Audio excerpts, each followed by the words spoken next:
ফেরাউন দলবল নিয়ে পার হতে চাচ্ছে, আল্লাহ রাব্বুল আলামিন ওই জায়গায় ডুবিয়ে দিলেন। সুবহানাল্লাহ। ডোবার সময় ফেরাউন ঈমান এনেছিল, এটা অনেকে আমরা জানি না। কিন্তু ডোবার সময় ফেরাউন বলছে আমানতু বিরব্বি হারুন ওয়া মূসা।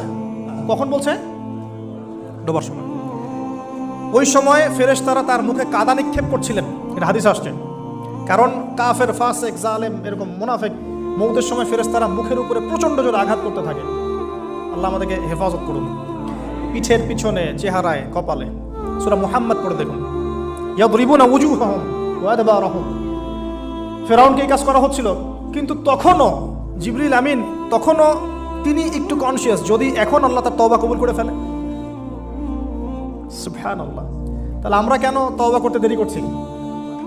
নিজের জীবন, নিজের ছেলে মেয়েদের জীবন, নিজের পরিবারের জীবন, আমাদের সমাজের জীবন, এবং বড় স্বপ্ন দেখব, আল্লাহর জমিনে দিন কায়েম করব, তারপর মরবো ইনশাআল্লাহ।